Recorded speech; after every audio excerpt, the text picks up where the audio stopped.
My name is Knut Nadelhofer. I'm a professor in the Department of Ecology and Evolutionary Biology at the University of Michigan. I'm also privileged to be the director of the University of Michigan's Biological Station, which is located at the tip of the mitt of the southern peninsula of Michigan, about 20 miles south of the Mackinac Bridge. I'd like to welcome you all to the second public lecture of our 2020 field season. We are pleased to share these lectures not only with our students, our faculty instructors, and our staff, but with neighbors of the biological station, with alumni, with friends, and with any of you who are interested in sharing a UM biological station experience. Before we start, I want to let you all know also that the talk will be available on our UMBS, that's UM Biological Station, YouTube station. Information about that will become available on our website and our Facebook page in a couple days. You will have a closed caption option on the recording as well as in today's talk. We regret that our field station campus is closed to the general public and is not hosting on-site classes this year. This is in response to the COVID-19 pandemic that's now challenging human health and well-being in our state, in our nation, and around the world. Our classes this year are being conducted in cyberspace with students who are conducting field research mentored by their faculty and GSIs, our graduate student instructors, wherever they may be living this summer. Operations on our Douglas Lake campus in northern Michigan are limited to building, facilities, and program management, and to a small number of critical research projects. As such, our camp population will never be more than 35 people this summer. Considerably less than 250 or more people who share dining, who socialize, who attend lectures and depart for classes and research during the day. We will be operating with a very small population. Everyone entering and working at UMBS must undergo COVID-19 hygiene training. That's U of M training for COVID hygiene. They must practice social distancing and they must wear masks when in the presence of others. These practices, along with our abnormally low camp population, are intended to minimize health risks not only to our staff and researchers, but to members of the surrounding community where medical facilities are much more limited than in more populated areas. I thank everyone at the biological station, including students, instructors, and staff members who are working with great energy and creativity to sustain our education, our research, and outreach programs through this difficult time. We all are aware that distance learning and teaching present personal challenges to all of us. These challenges are often exacerbated for too many by financial insecurity, limited access to healthcare, food insecurity, and extreme weather events. Of grave concern is the persistent, harmful, and too often lethal impacts of systemic racism, yet another virus that's plaguing our nation. We acknowledge that the entire state of Michigan exists on colonized land that was appropriated from indigenous peoples in the early half of the 19th century. The biological station operates on a 10,000-acre parcel of land of nearly 14 million acres in northern Michigan that was forcibly ceded to the US government from ancestors of our Anishinaabe neighbors by the Treaty of Washington in 1836. We are grateful to the Odawa and Chippewa nations and other Anishinaabe peoples for their many centuries of sustainably stewarding the lands, waters, and resources of the state of Michigan and the waters we now share. I thank Dr. Price, a longtime UMBS researcher and instructor and professor in the Department of Biology at St. Mary's College of Maryland, for inviting tonight's guest speaker. And I will turn the microphone and the camera over to Jordan to introduce Dr. Patty Brennan. Thank you, Jordan, and thank you, Dr. Brennan. Thank you, Knut. So as Knut said, my name is Jordan Price. I teach our natural history and evolution course at the biological station. And when I'm not doing that, I'm a professor at St. Mary's College of Maryland. I am really delighted and honored to introduce Dr. Patricia Brennan as this summer's Hann Endowed Lecturer in Ornithology. After the lecture, stick around for a Q&A session, and we'll talk more about that later on. So a little bit about the lecture. It is named after Dr. Harry Hann, who received his PhD from the University of Michigan in 1926, and later went on to become a faculty member at the U of M until 1956. His studies of cowbirds and ovenbirds are still considered classics. So Harry Hann and his wife Theodora both passed away in 1965, just a few days apart actually, after which his family established the endowment that funds tonight's lecture. So in the days before COVID-19, we would invite each of our lecture series speakers to spend a few days with us at the biological station. And unfortunately, that can't happen this year. And I have to say that I'm especially disappointed that we are not able to enjoy a face-to-face visit with Dr. Brennan, not just because she's such a fun and brilliant person, but because Patty Brennan tells some of the most hilarious research stories you will ever hear. From dissecting an 8-foot killer whale penis using a deli slicer to getting stopped at customs with a suitcase full of artificial duck vaginas. Patty tells really the best stories. At conference poster sessions, I always look out for Patty. I guess at this stage, I should warn parents of young children that Patty's talk tonight will be rated PG for content. I'm only half kidding about that. Many of you have probably already heard about Patty's research in one form or another. She's actually in the press quite a lot. Her work inspired at least one of Isabella Rossellini's green porno videos, which are pretty amazing. Patty is also a prominent character in the book, The Evolution of Beauty by Richard Prum, who was our Hann lecturer back in 2018. In that book, Rick describes Patty as vivacious, enthusiastic, and scientifically unstoppable, which is high praise indeed. So Patty did her undergraduate work in her native Colombia. She received her PhD from Cornell, working with Steve Emlin and Paul Sherman. She then did postdoctoral work with Rick Prum at Yale. Patty eventually landed as an assistant professor at Mount Holyoke College, where she works today. And given her career so far, I would guess that she's probably among the most accomplished assistant professors in the country right now. So tenure might not be a problem. So without further ado, please join me in welcoming Dr. Patricia Brennan. So feel free to clap wherever you are right now. All right. Well, thank you so much, Jordan, for such a wonderful introduction.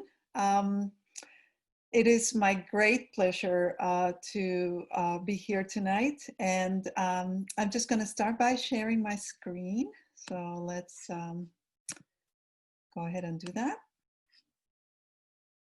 All right, excellent. So I hope everybody is able to see these. And you can, if you're seeing a little bar on your screen, you can always turn off people if you would rather just look at the slides.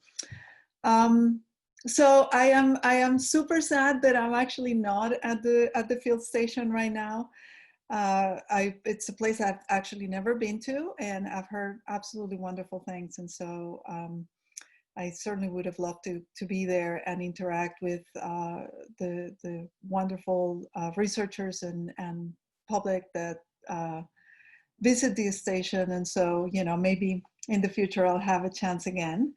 And so what I want to tell you a little bit about today is how my research has actually informed our understanding about how genitalia have evolved in birds.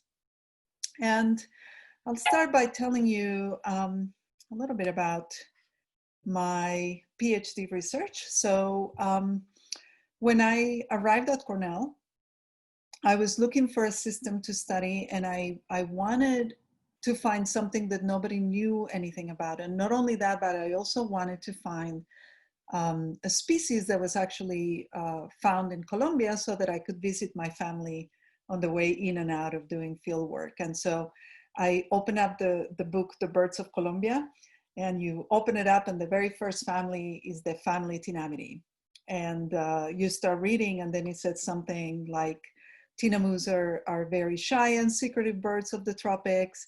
They're a speciose group. There are about 47 species of them. They lay beautiful, colorful eggs, and the males have exclusive male parental care, but we don't really know very much about them because they're very hard to study. And so I stopped right there, page 1 of the book.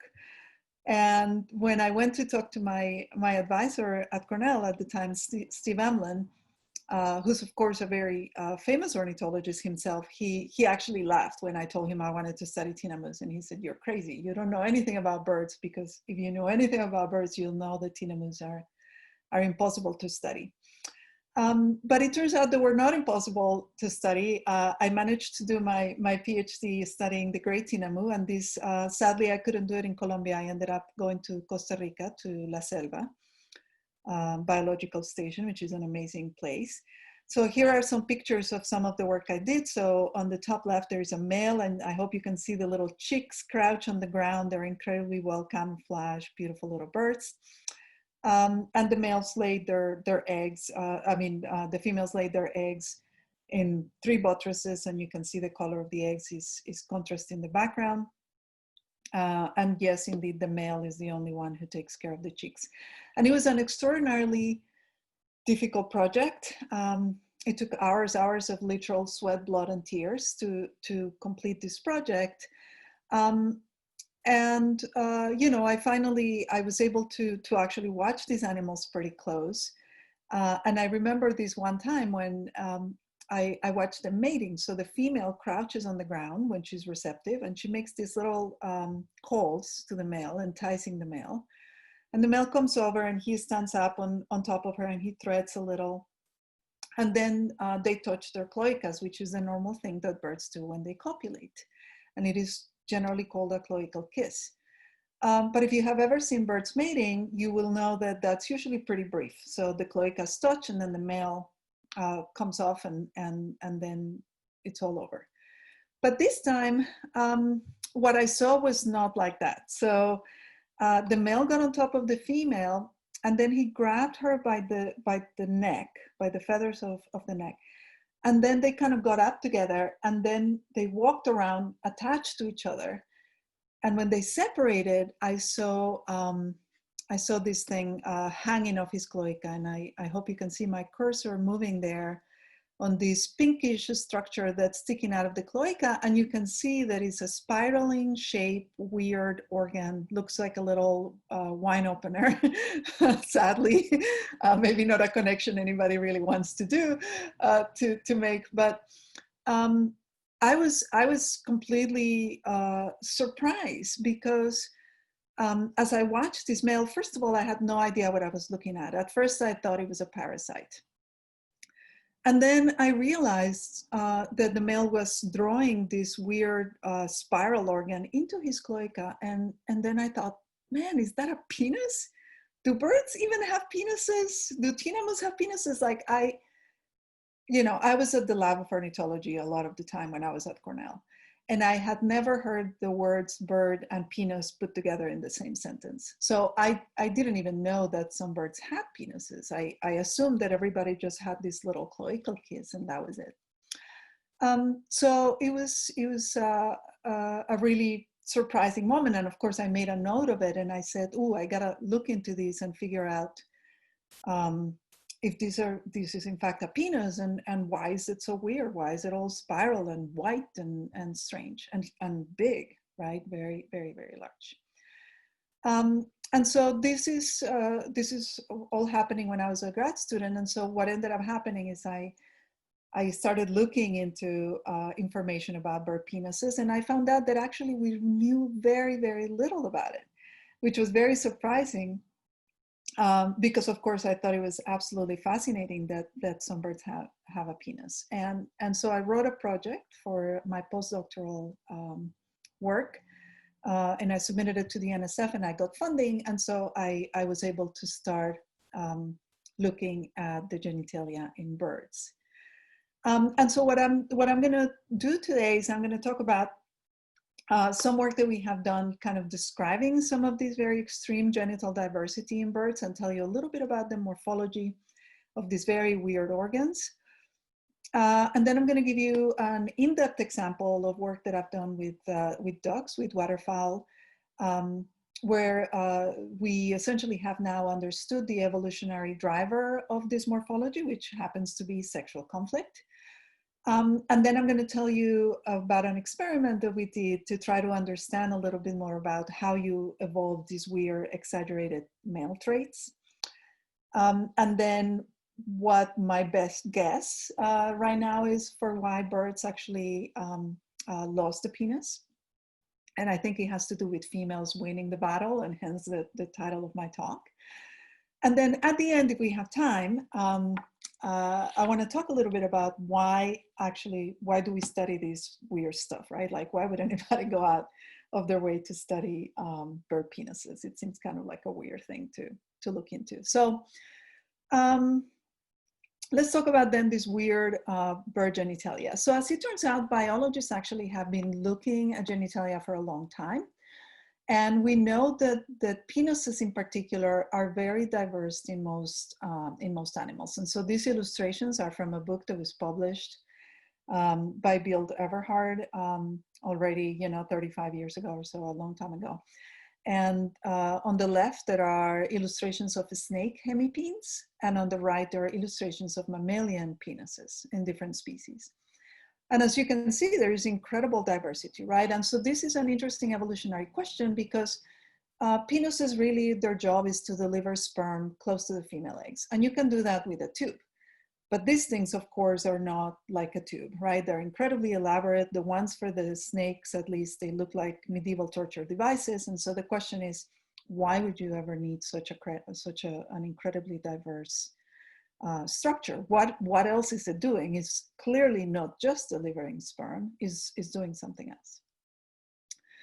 And so as it turns out, when you look at birds actually have the most extreme genitalia of all vertebrates, because most birds, 97% of birds, actually have lost their penis entirely. But the ones that have kept their penis, like this American ruddy duck on the right, they have penises that can be as long as the male body or longer. So when you have that extreme variation, then it makes it evolutionarily a very compelling question. Why lose an organ that seems so handy to put male sperm next to female eggs? And so what I'm showing you here, this is a phylogeny general phylogeny of birds, especially showing some of the more basal groups of birds. So the outgroup of birds, of course, is crocodilians. And then we have in the purple, the ostriches, rheas, the tinamous, cassowaries, and emu, which are all the paleognates, right? They encapsulate a lot of the flightless ratites, but also tinamous, which do fly. And then in this second group down below with the green and the blue, then we have the galloanceriforms. And so you have your galliforms and then the waterfowl as well. And as you can see here, the pluses are the groups where the penis is being maintained. And then the minuses are the groups where the penis has been lost. So in all the neo-aves, so all the birds that you see that are not on this list here, there is no penis whatsoever. So none of your little birds on your bird feeder or, shore birds or any of those guys that are no penises at all. A couple of species of birds have evolved kind of like these novel copulatory organs, but they're not derived from this ancestral penis that is shared with the crocodiles. So there is a little bit of evolutionary dynamics going on in here, but by and large, this encompasses a single really large loss of the penis in the neo-aves. And if we look at crocodiles, this is a photograph of what a crocodile penis looks like. And you can see it's pretty amazing. They have a solid collagenous shaft in their penis. And then the glans of the penis sort of opens up like a flower, really, like a big cup, to fit in the female reproductive tract. And then that filiform tip is actually the part that's going to go into the female vaginal opening to inseminate. And so this is kind of like what's going on with that outgroup, with the crocodilians. Now, what we know about the crocodiles is that their penis actually has blood vascular engorgement. So blood actually floats into the penis to fill in that cup of the glands. But when we look at the birds are not like that. So this is the penis of a duck. And what is inflated with is actually lymph, which is very weird because they're the only penis in amniotes that actually is lymphatically powered. And you can see there at the base of the penis here of this waterfowl, there's a yellow liquid, right? So it's not blood, it's lymph. And then the penis, of course, is spirals, right? So it has this weird corkscrew shape. And not only that, but it also has external sperm channels. So this channel that kind of coils around here is the channel through which the sperm will travel on the outside of the penis. And then if you make a cross section of this penis, you know, like a sausage kind of cut, you will see something like what is shown in the image below here in the blue. So this is showing you that the penis is actually mostly empty. It doesn't have a lot of collagen in it. It doesn't have much smooth muscle. It mostly really just fills up with that lymph and is driven with that lymph.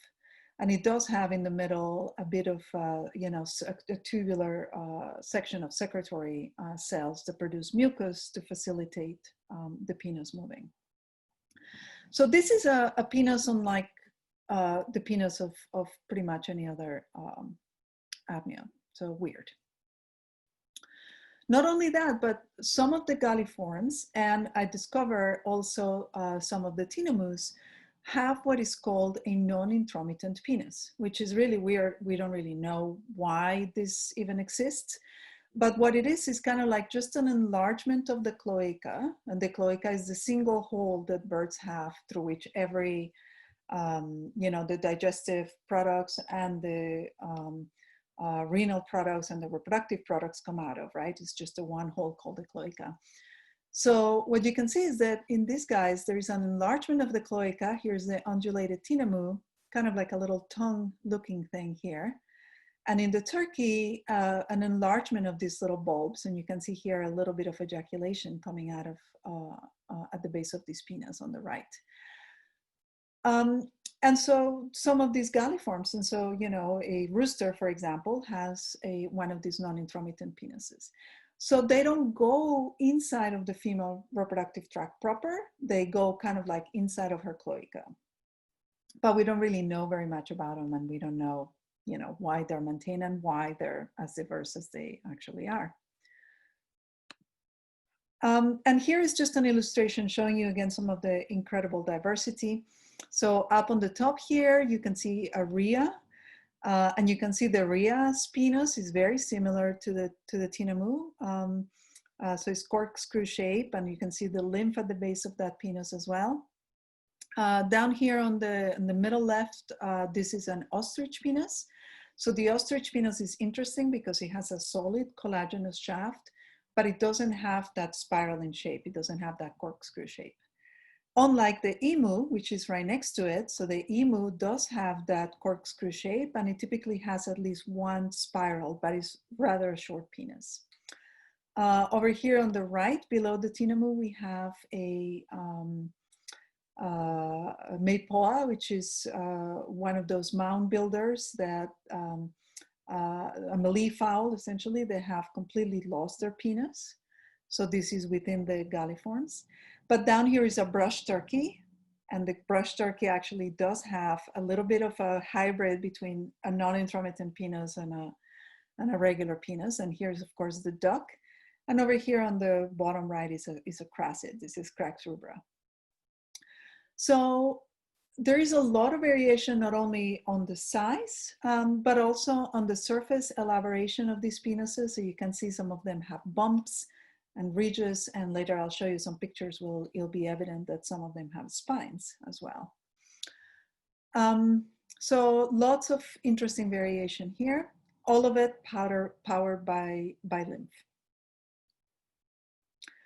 All right, so I hope that I've given you an idea that the evolutionary diversity of the penises in birds is huge and is definitely worth exploring. And there's still a lot more work that needs to be done in this area.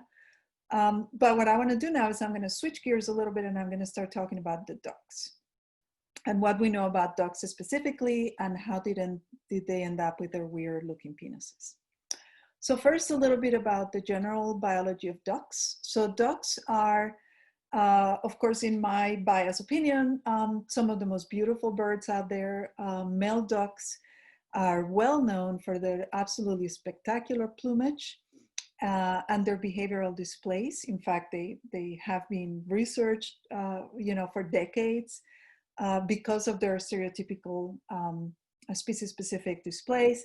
We know that females pay attention to both the behaviors of the males and the plumage of the males, and females prefer males who have, who are more vigorous in their displays, and they're more beautiful in their plumage, more intensity in their color, etc. And typically in the, the migratory ducks that we have up here in the Northern Hemisphere, they tend to select their mates during the winter, although of course there's variation in different species. So the males actually will be in breeding plumage during the winter.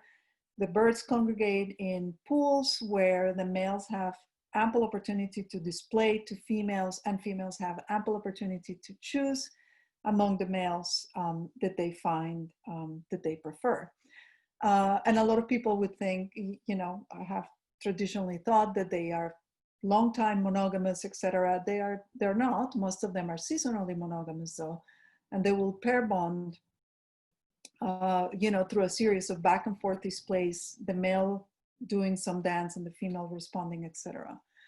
And then when the breeding time comes, the couple will fly to the breeding grounds where they'll get started to begin their breeding attempt.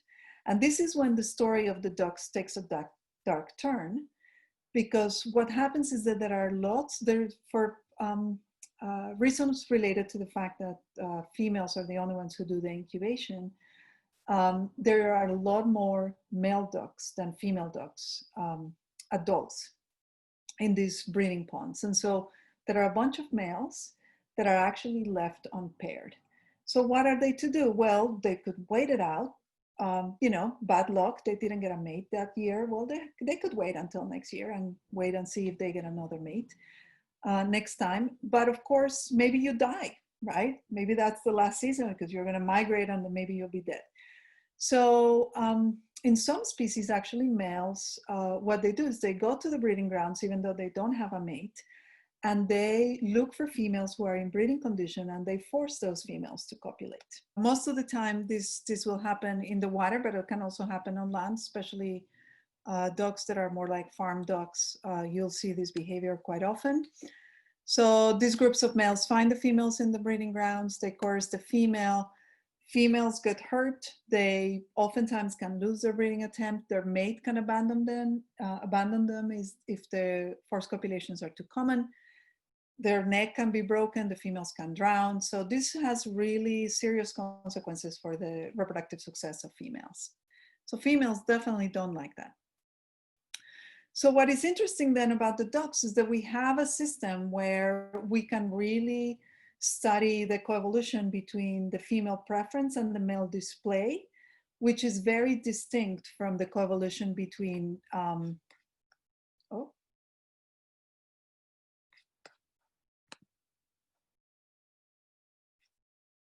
which is very distinct from the coevolution between resistance and coercion between the males and the females. And so this gives us an opportunity to actually try to understand how this coevolution has taken place.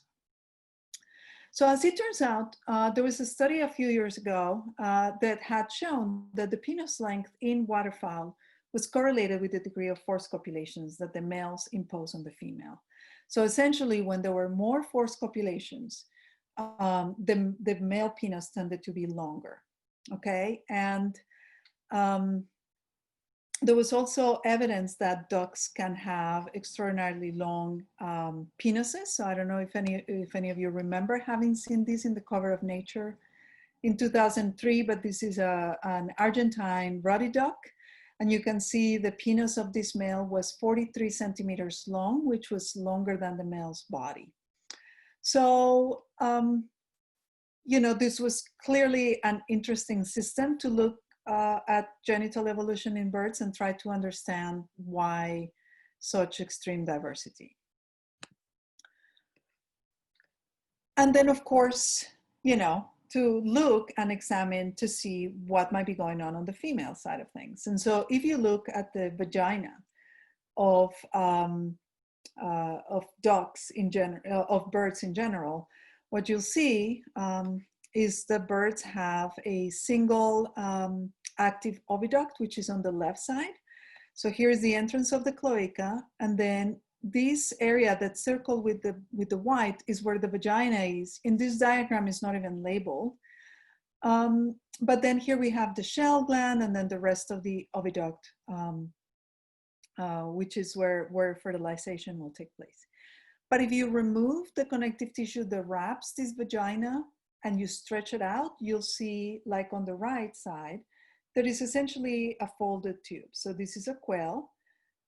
This is a female, a young female who wasn't yet fully reproductively mature, but essentially her vagina is just a folded tube. But of course, when you look at ducks, right, which is what I was curious about, because when I started looking at the morphology of ducks and I dissected my first male duck, and I saw this penis, this weird tentacle-looking penis that was all spiral and white and strange.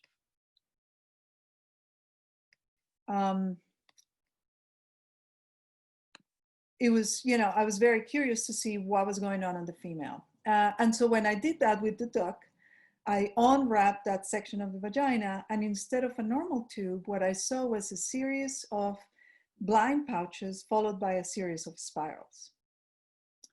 So this was absolutely amazing, because when I was looking at the females, I was expecting that I was going to find something that was maybe going to accommodate this large penis. I wasn't necessarily expecting that I was going to find a virtual labyrinth in their vaginas. And most amazingly, when you put them together, when you put the male and the female together, you can see that the male spirals on a counterclockwise direction, whereas the female spirals on a clockwise direction. So if these tissues were rigid, this means that copulation would be all but impossible. And so we started thinking, well, what's going on here, right? So we knew about the connection with the forced copulations. So of course, our hypothesis was that the females and the males were engaged in what is known as sexually antagonistic coevolution, which is essentially an escalating arms race between males and females, where each sex is trying to get a leg up on the competition and trying to win the reproductive decisions, right? And so from the point of view of a male who's trying to force his copulations on females, if he can in some way force the female by having this large penis, then the female can respond with her vagina, but making the vagina difficult to navigate. And this is really annoying. I don't know why it keeps doing this. Okay, anyway.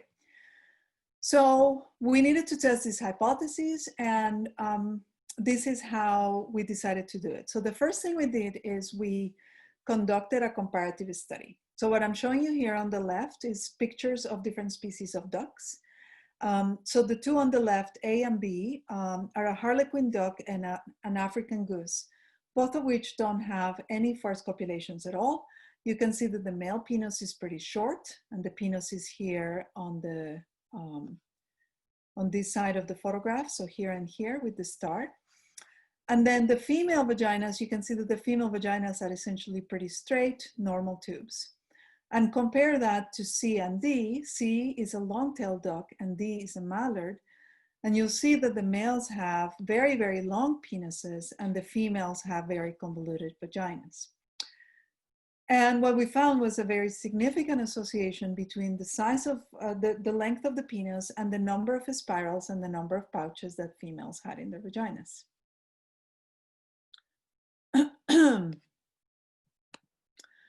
And when we look at the phylogeny, we can see that there have been multiple increases, here shown in dark, and then multiple decreases shown in the light gray of penis size, suggesting that this coevolution is dynamic. So it's not like, ducks are walking towards an ever-increasing penis length, but actually sometimes they increase and sometimes they decrease. So here's the part where my talk really gets a little X-rated, because one of the problems that we had was that, again, the idea that males are somehow using their penis to force females to copulate is kind of like what we were hypothesizing was happening. But remember, I just told you that the penis in the duck is lymphatic. So the thing about lymph is that lymph is not a high pressure system, unlike blood, right? So you cannot keep an erection with lymph because there is no way to pressurize that lymph.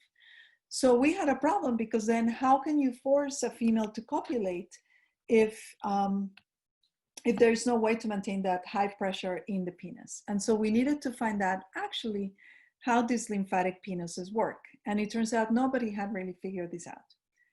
So in order to do that, we went to a farm in California where they had trained Muscovy duck males to collect sperm that they would use for artificial insemination of Peking duck females. And this is what we saw when we got to the farm. And so you can see that it was kind of a little gross and all very fast, and we really had no idea what was happening. So we had to go back with a high-speed video camera. So we went back, and what I'm showing you here now is on the bottom, you can see this is a female. So they use a teaser female to entice the male to be ready to ejaculate, and the male is sitting on top. And this large bulb over here is the accumulation of lymph. And what we saw is actually that this penis that is unfurling here in this high-speed video recording is a penis that's about 20 centimeters long, and it actually everts and ejaculates in about 1/3 of a second. So what we think is happening here is that the males have actually evolved an explosive eversion mechanism where they accumulate lymph at the base of their cloaca, and then they very quickly release those muscles to allow the lymph to flow into the penis and very quickly avert and drive the penis, so that if the female cloaca is anywhere near the vicinity of this penis, the penis will go in and the male will be able to inseminate the female. So the other thing that this setup allowed us to do was actually to test the hypothesis that the female shape, her vagina shape, actually could prevent the males from fully everting inside the vagina.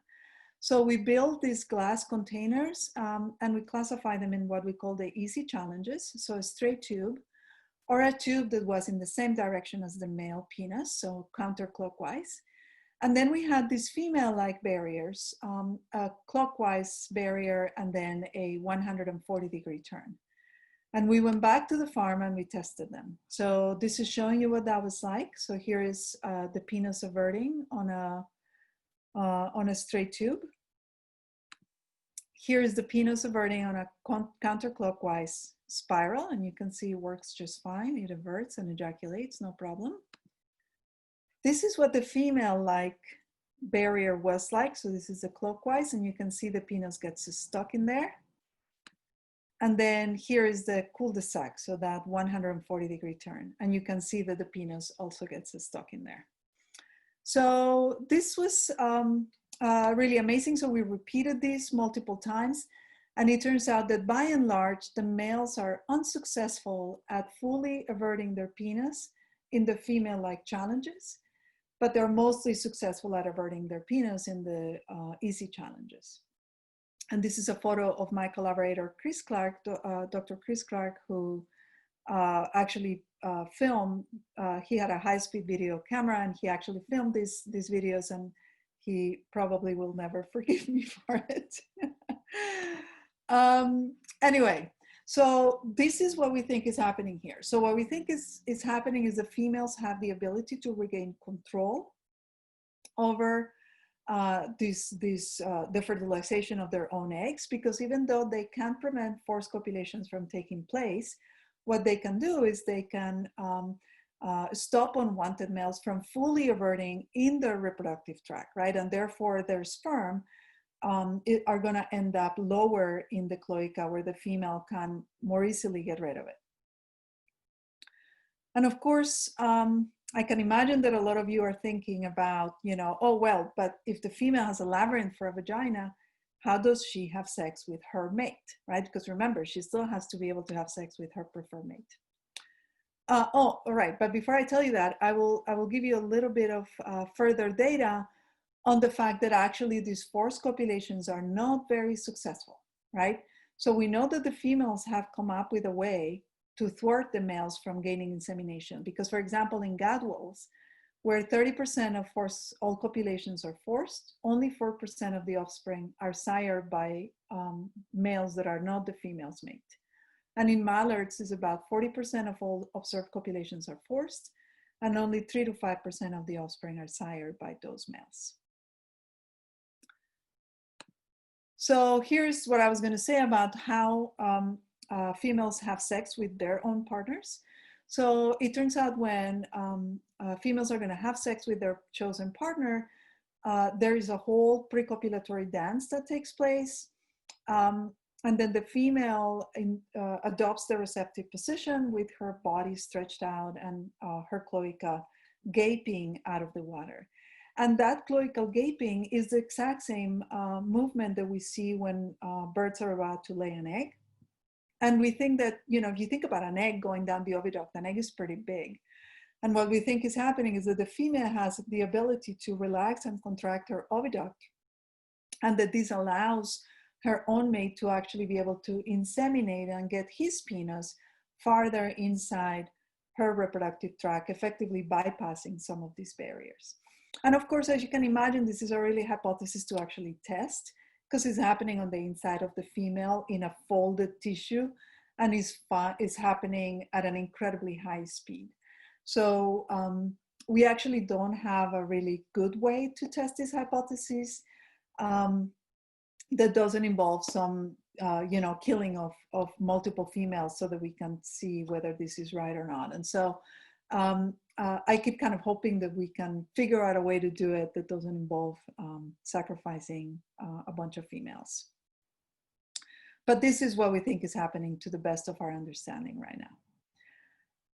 So this is a really fascinating story of you know, the length at which males and females will go to maintain sexual autonomy. And especially in this case for females, because their sexual autonomy is being removed. But then the question remains, how do you end up evolving these crazy elaborated traits, right? How do you end up with a penis that's longer than the male himself? And in this particular case, traits that might actually cause harm to the female. And these traits are not uncommon. So I'm showing you some invertebrate examples here in the bottom. So water striders, the males have hooks that they use to hook on the female during copulation so they can stay attached for a long time. This prevents the females from effectively feeding and hiding from predators. So it uses up a lot of her energy. Many males, for example, in Drosophila species, they evolve very nasty chemicals in their ejaculate fluids that change female survival. And of course, my favorite example is the one on the right, is the traumatic insemination in bed bugs, where the males have a hypodermic needle for a penis that they can pierce through the body wall of the female and inseminate their sperm pretty much anywhere. But how do these traits evolve, right? How do you get into this crazy arms race in the first place? So there are a couple of possibilities. One is that these traits have something to do with a female choice trait that just goes wrong, right? So either is males are exploiting a pre-existing female bias, and then the females get stuck in this race, and because it's a sensory bias, they just can't escape it. So it's like female choice gone wrong. I actually don't believe that this is a very good explanation for this kind of this type of evolution. So I think it's more likely that these harmful traits evolve as a result of male-male competition. So a trait that gives male an advantage in competing with each other actually then becomes useful as a tool to coerce the females. And then it becomes favor and spreads through selection. And so in order to test this idea, I decided to take advantage of the fact that ducks have incredibly seasonal patterns of change in their penises. So I'm showing you here 4 different species of ducks: wood duck, Miller's duck, Laysan teal, and ruddy duck.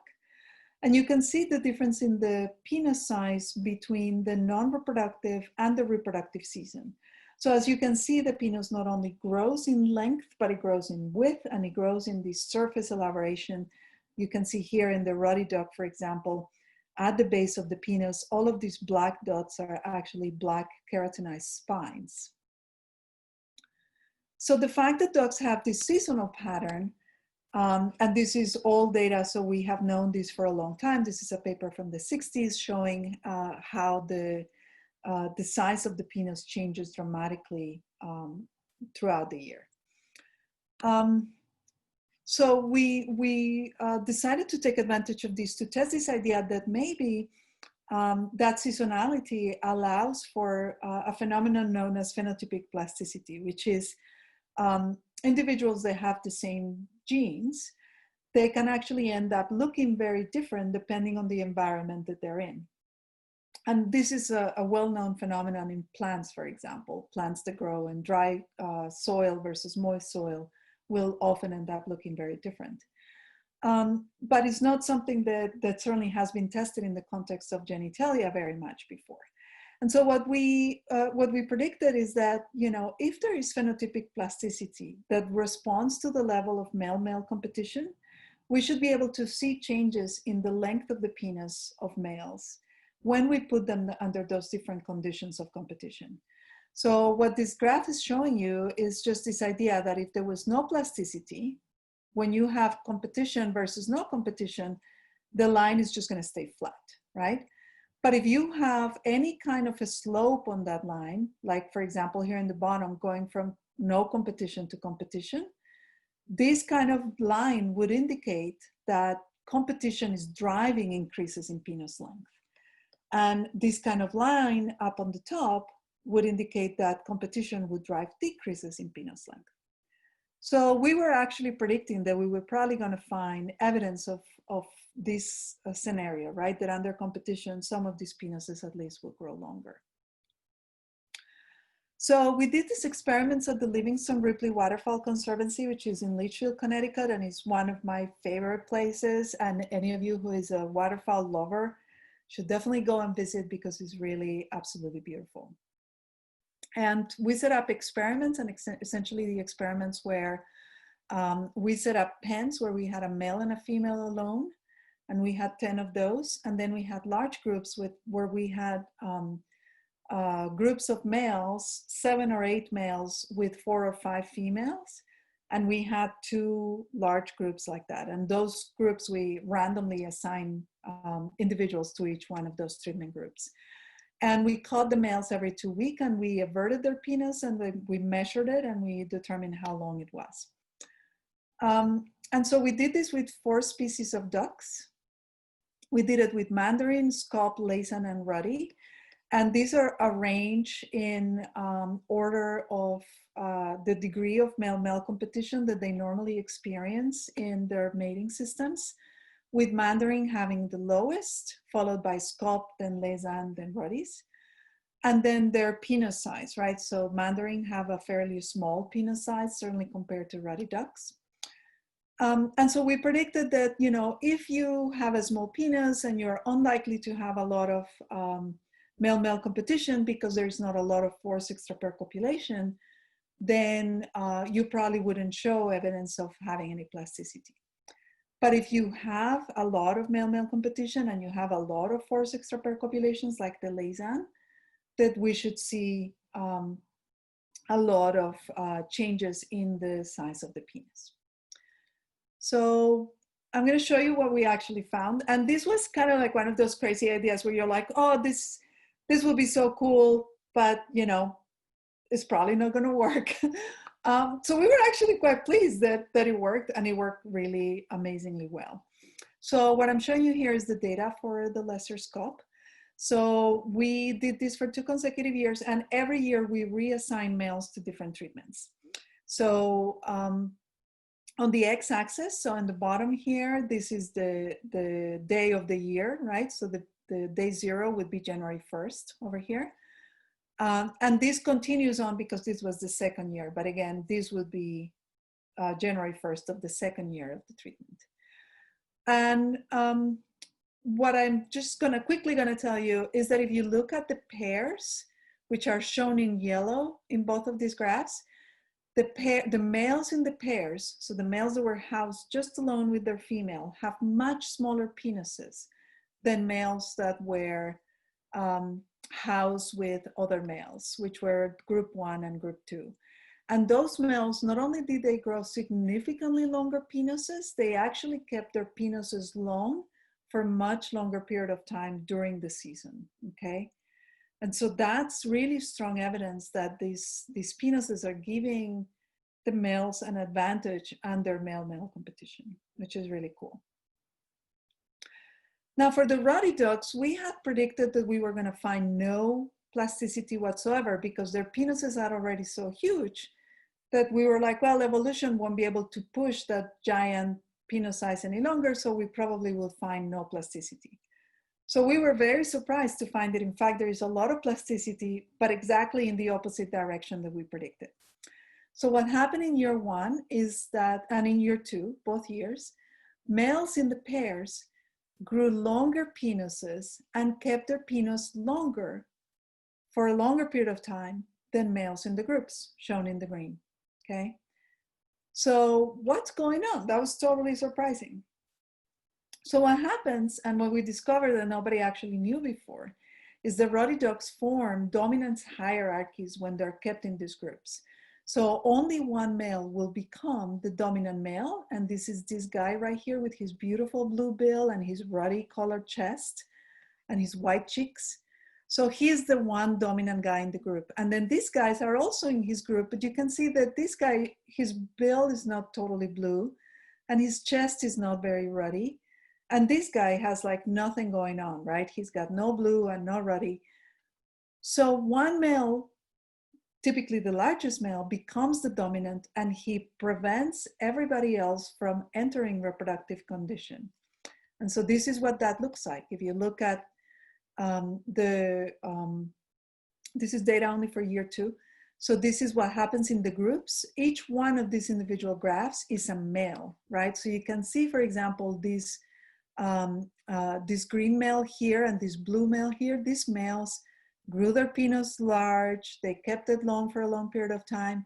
But look at all these other dudes. They're like growing their penis a little bit and then shrinking it right away, growing their penis a little bit, shrinking it right away. So there is a lot of overlap on those graphs. Whereas if you look at the males who were alone in the pairs, all the males grew their penis long early in the season and they kept their penis long for almost the entire time till the season was over.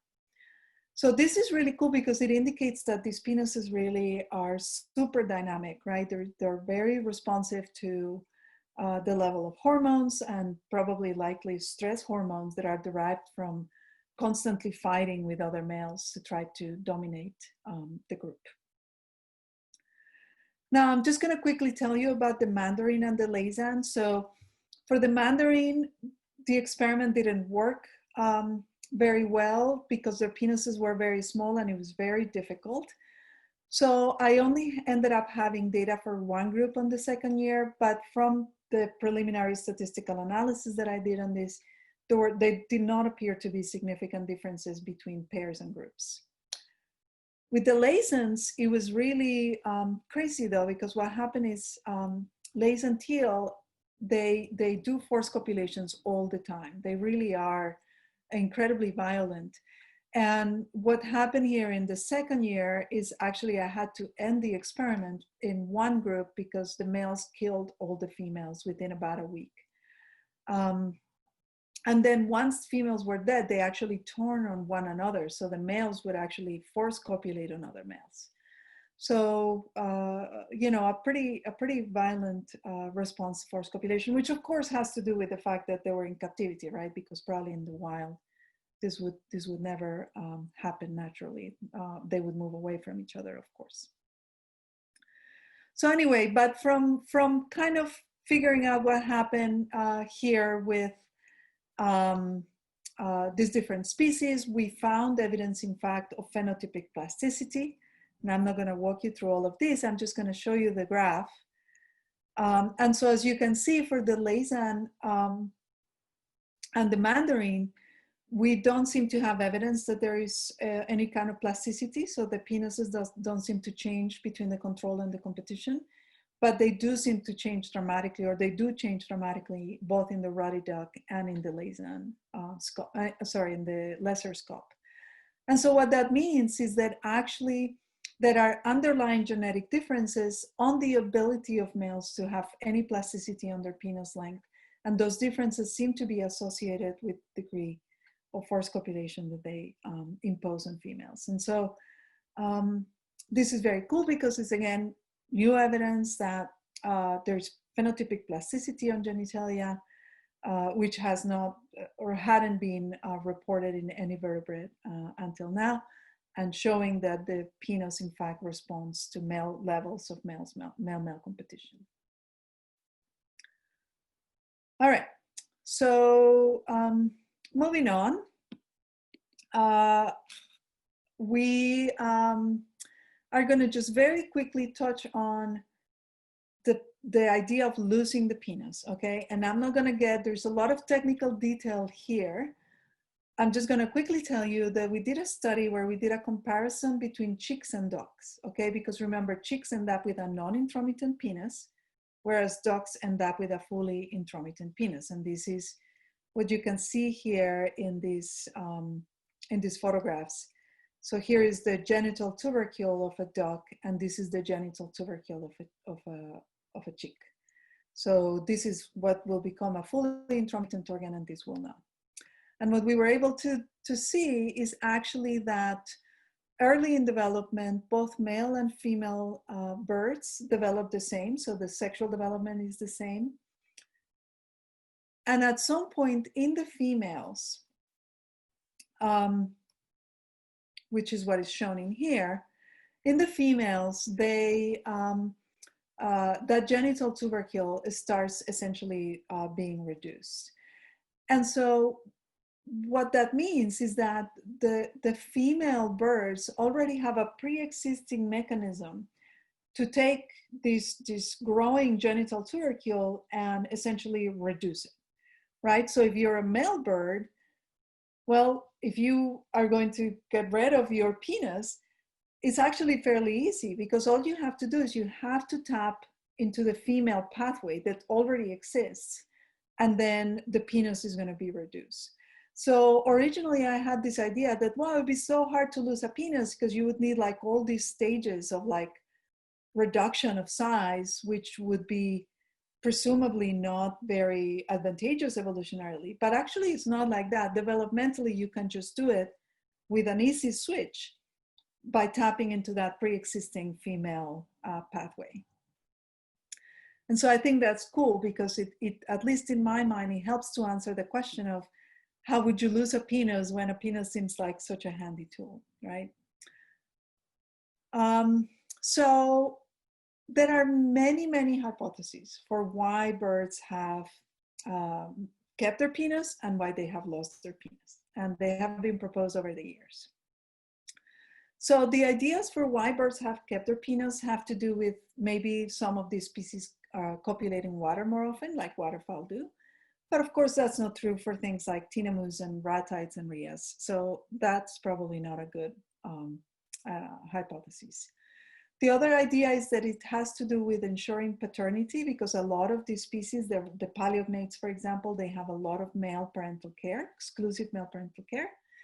But actually, I found out in my dissertation, and other people have reported in ostriches and rheas, that the males take care of a lot of chicks that are unrelated to them. So paternity certainty doesn't seem to be working. And then the idea is that maybe it has to do with sexual selection, that maybe females are choosing some genital traits or something like that. And then the idea for why birds have lost their penis, again, there's no good evidence for any of them. So one that I think is interesting and worthwhile exploring is the idea that it has to do with preventing sexually transmitted diseases. Because ducks, birds in general, they have a cloaca, and cloacas are messy, and you know, everything mixes in there, and there's a lot of bacteria and stuff that can possibly cause disease. So losing the penis might be a way to minimize transmission of STDs. So I think that one is interesting. There is this idea that it has to do with increasing flight efficiency. So as birds became more and more buoyant, the idea is that you would minimize weight, additional weight, but I have a hard time imagining that the first thing you would like get rid of would be a penis, and you'd be like, oh yeah, let's do away with the penis. Besides, the penis grows and shrinks seasonally. And so during migration, for example, the penis is generally fairly small. So again, not a lot of good support for that. There's another idea that maybe if you lose the penis, you can copulate more quickly because you don't have that whole thing of like averting a penis, etc. But the data that we have available doesn't seem to support that, because by the time you're done with the whole females becoming receptive and the males getting ready to mount, etc., there doesn't seem to be a big difference in how fast copulation happens. So what I'll tell you instead is my favorite hypothesis for why the penis may have been lost, which has to do with sexual selection, but in this case, female choice for less aggressive males. And again, this is a hypothesis that I know if you guys had Rick as a visitor, he wrote this book in which he articulates some of the arguments for these hypotheses.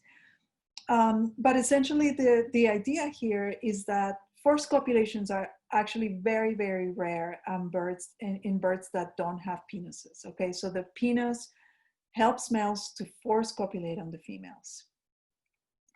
And so by getting rid of a penis, a female really forces a male to seduce her, right? So now if the male has no way to force her, he really has to work hard to seduce her, which may help explain why in birds there's this crazy speciation of reproductive traits, and males end up being invariably more beautiful than females in trying to convince them. And that the idea that keeping these long penises is in fact costly. There's probably an immune cost. This apparatus of lymph that accompanies the penis aversion is also very complex. And so the idea is that, if females just select for males that are less violent and that are unable to force copulations, that eventually, it favors the disappearance of a penis. And again, these hypotheses are really hard to test. So this is literally a just so hypothesis, right? So it's an idea that sounds really cool, but it's actually really hard to demonstrate in any way, because you don't have multiple instances of these, reductions of the penis. Essentially, we have two, right? And that's not enough to do evolutionary hypothesis testing. But I actually like this idea, and I think that it can explain a lot. All right, so I think this is all I have, and so I'm kind of looking at my clock here, and I was hoping that I was going to have a little bit of time to talk about why do this research. But I'm going to leave it here because I know it's late, and I also want to get to some of your questions. But if anybody is interested in talking about this idea of, you know, why we do this kind of research and why it is important to do basic research that is not going to cure cancer or, you know, make anybody any money. This is something that I'm very passionate about, and I would love to talk to any of you about it if the opportunity comes up. So I'm going to stop sharing here. All right, I'm going to jump on and say thank you very much, Patty. Thank you, Dr. Brennan, for a wonderful talk, really interesting. And I can see here we already have some questions coming in, so I'm going to read these out loud.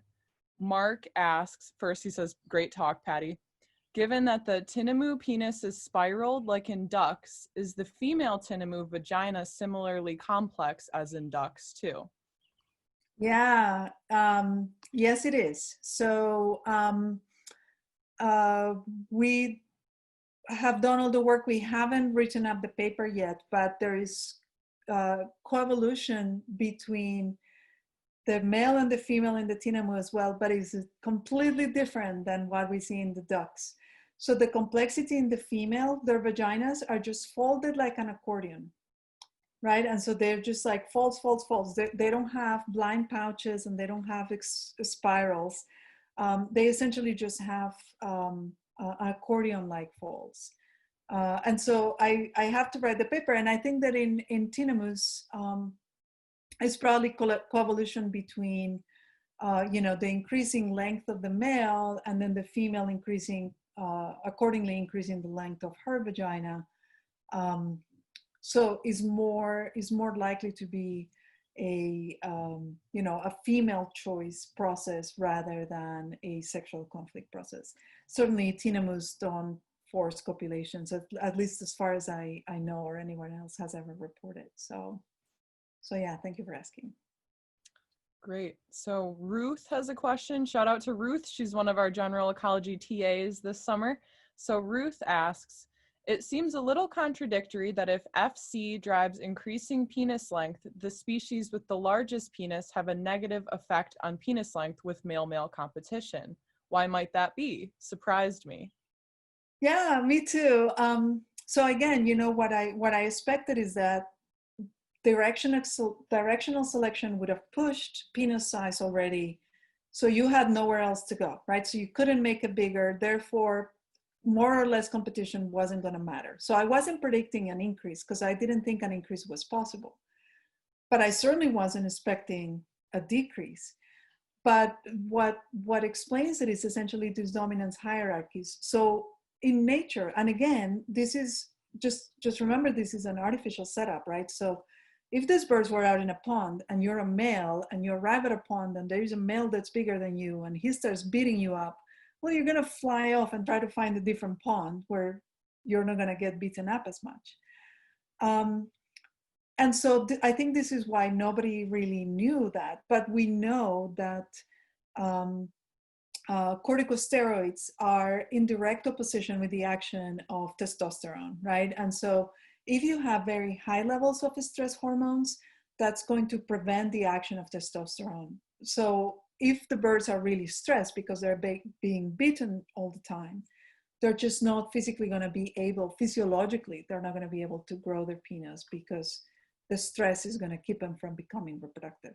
So it's kind of like it's a really cool observation that this can actually happen, that you can have this phenomenon taking place. I don't think is necessarily relevant for what we might see in nature. Great. So Amanda asks, have epigenetic studies been done? No, not epigenetic, no genetic, no molecular at all. I am just now starting a collaboration with a molecular biologist who's interested in looking at the seasonality of this penis size change, because there's probably a lot of really interesting genetic regulation that is going on in there. So stay tuned, you know, in a few years, we might have learned something about that, but no, we just don't know. Sounds like a good opportunity there. So Yeah. a couple of questions from Tim. First, silly question. Do bird penises spiral the other direction in the southern hemisphere? Good one, Tim. And then serious question. given that crocodilians have a penis and ratites have a penis, would you guess that the non-avian dinosaurs had a penis? Oh, yes. Those are both great questions. So for sure, there is one of my favorite papers of all time is a paper reconstructing the sex life of dinosaurs and how they may have been able to have sex, because otherwise they must have a penis, otherwise the Stegosaurus, how did they do it? I don't know. So yeah, it's quite likely that they had penises, and that's going to be somebody's Nature paper one day when they find a fossilized penis. But I will say, actually, to your point of do the duck penises spiral the other way, people often ask me this in the context of cheating, right? So would a male who spiral on a clockwise direction be able to then bypass the female barriers and cheat her barriers? And the answer is no, and it's actually cool, why not? Because remember I told you at the beginning that birds only have one active oviduct on the left side. So an ostrich, for example, that doesn't have spirals on its penis has a penis that's asymmetric and bends to the left. Because if it went straight, it wouldn't go anywhere. And if it bent to the right, it wouldn't go anywhere because there's no oviduct there. So it's gotta bend to the left. And once it's bending to the left, if there is any further selection for increases of penis size, and you already have that built-in asymmetry, you're going to start spiraling in that direction, and you're going to be stuck, because if you ever spiral the other direction, your penis will go to the right, and there's no oviduct on the right. Great. So another question. Do you know what's going on with the crassids looking at your first evolutionary tree? Did they re-evolve a penis after an ancestral loss? If so, given that you show it's easier to lose a penis than gain one, what selection might they be experiencing? That's a really great question. So those galvaniforms, they have a non-intromittent penis. So the crassid goes from non-intromittent to intromittent again. So it's not like it's re-evolving a penis completely, but it's that it goes from I'm having a little penis to like, now I'm going to grow a bigger penis. And again, I think that all of this is regulated by hormones in development. And there are people who are studying some of these questions that I think are really interesting in birds. So Marty Cohen, who's a developmental biologist at the University of Florida in Gainesville, he's done amazing work looking at the development of the bird penis. And trying to get at those questions, could you get a quail, for example, to grow a duck-like penis if you block the right pathways early in development, right? So I think those are really interesting evolutionary questions, and I think that kind of approach might be able to get at that. So I'm excited for this one. I'm combining a few different questions, but what is your best defense of basic science research? What do you say to critics that only want to see you curing disease or figuring out how to improve crop yields? Alternatively, since I'm not a biologist by training, I'm interested to know, why should we care about birds' penises? Exactly. That's a great question. So, okay, so I have a couple of answers for that. So one is, I can tell you, after I published this paper on like this weird explosive aversion mechanism of the ducks, which I was totally surprised by, I got a phone call from an engineer who works at a refrigeration company. And he called me up because they use coils for refrigeration. And so he was absolutely surprised. He's like, how does this penis work? Because everything in physics would indicate that this penis, averting at such high speed, should boil and fall off.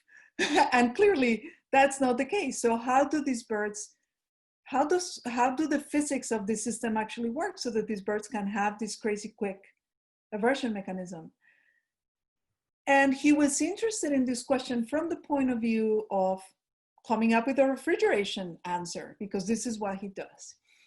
And so I'm telling you that story because that illustrates the point that, first of all, when I started studying these, I would have never in 100 million years imagined that I could discover something that an engineer looking at refrigerators could find even remotely useful or interesting, right? So that right there encapsulates the nature of the relationship between basic and applied science, is that you do basic science because you're broadening the base of our knowledge of how we understand the world. But the base of that knowledge has a tip, it's like a pyramid, and the tip of that pyramid is the applications. And if you don't have a broad base of knowledge, those applications go away, right? Because essentially you have to be able to make those connections between how we understand the world, what we know about things, and then put them together to then come up with some application. And the thing is, it's unpredictable, right? So for me, for somebody to ask me to predict what are going to be the kind of like the findings of your research that are going to end up being important, I don't know, right? But in the future, if somebody looks back, there might be something that they'll find that was actually based on this research. The other example is what I was just talking about, this idea that the penis grows and shrinks every year. And it doesn't fall off, but it just really kind of sloughs off, right? And it really shrinks dramatically, which suggests that there might be stem cells in these penises. And imagine if we discover that there are in fact stem cells and that there is real regeneration of this genitalia. That could have all sorts of really important, cool medical applications. I don't know. I'm not a medically inclined person. I don't study stem cells. So I don't know. But again, in the future, in retrospect, we'll find out. And so the point is, not every basic science project ends up becoming an application, but every single application requires a broad base of basic knowledge. And so every time we erode our understanding of the world, and the more holes we poke in this basic understanding of the world, the more we're lessening our ability to actually come up with directly applicable discoveries for human health. Wonderful. Thank you, Dr. Brennan. So another question, do male ducks have urinary problems with such a convoluted penis? Oh, but they don't urinate through their penis, right? So their urethra it just ends up with their waste in their digestive tract. So the urinary connections just go right in the cloaca, and they never have anything to do with the penis. So they're disconnected. Good for them. So folks, we've got a few more minutes if anyone wants to submit more questions. In the meantime, I'll ask Dr. Brennan. I remember in Dr. Prum's book, Evolution of Beauty, that he mentioned you'd received some pushback from legislators or citing your research as an example of wasteful government spending in science. Can you talk about how you dealt with that criticism? Yeah, absolutely. So it was really scary in some ways because my research, as Jordan mentioned at the beginning, has received a ton of press over the years because it is interesting, right? It's like this weird combination of like sex and violence and evolution and ducks, which everybody likes. And I was used to a lot of attention in a way, but always positive attention. So all of a sudden I found myself at the storm, a political storm of during the sequestration, which was, I don't know if some of you may remember when Obama was president, that the government couldn't agree on a budget. And so they decided they were going to cut everything by 10%. And what happens is that it was a very political moment, and they started putting out these headlines of like, oh, well, we don't have money for White House tours, but we have money for duck penis research, right?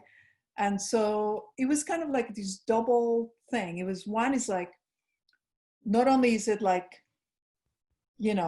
something that sounds kind of silly, but it's also penises, which is kind of like, ooh, penises, what kind of person studies penises? As if they were like somehow different from the liver or the stomach or any other body part. And it was very traumatic, to be perfectly honest. I really wasn't prepared for that kind of attention. But I realized that it was absolutely critical that I had to educate myself on a response. Because it is a legitimate question. You know, why do we, in fact, spend money studying things that seem to have no direct application to anything? And oftentimes people will tell me, well, isn't curiosity enough, right? Isn't human curiosity enough? And I'm like, no, it's not. Because some of us, especially those of us who are scientists, we walk around in the world being curious and we're like, oh, look at this, look at that. I wonder, I wonder.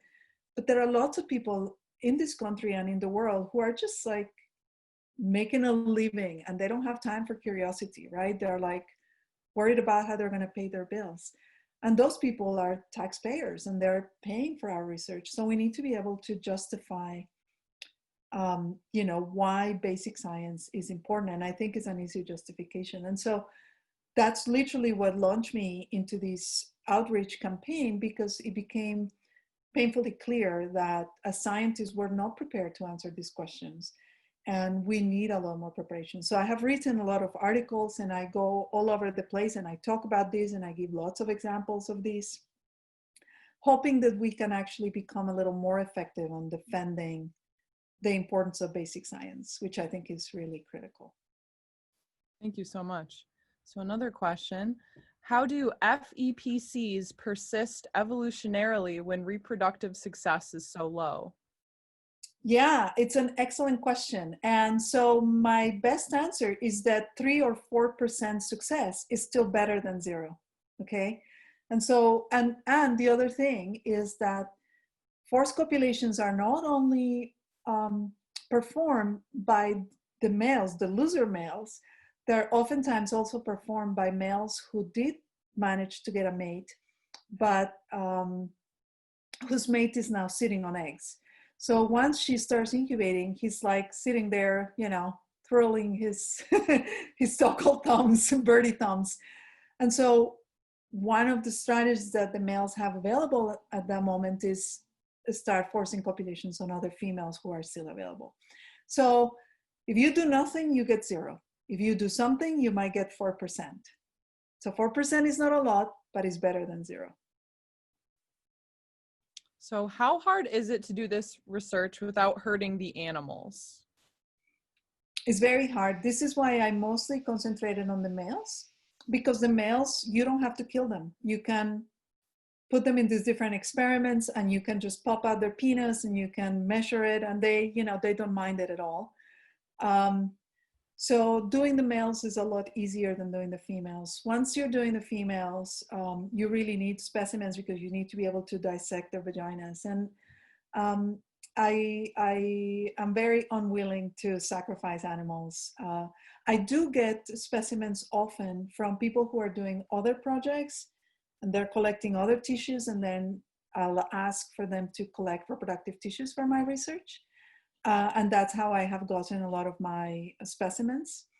But it's tricky, yeah. So with the males, it's much easier than with the females. So it looks like, unless another question is going to come in the next minute or so, that wraps up our Q&A. So I will just say, I don't think I mentioned, I'm Jenny. I work for the biological station. I'm the communications person. And I want to thank very wholeheartedly Dr. Brennan for a wonderful talk. It did not disappoint. There was a lot of hype about this one. And it was wonderful. Learned a lot. I think I speak for everybody, and we're all clapping for you wherever we are. And thank you on behalf of the whole biological station community. We really appreciate it. Oh, it was absolutely my pleasure. And I hope to see you guys in person, hopefully in the not too distant future. We hope so too. And thanks everybody for tuning in. Have a good night.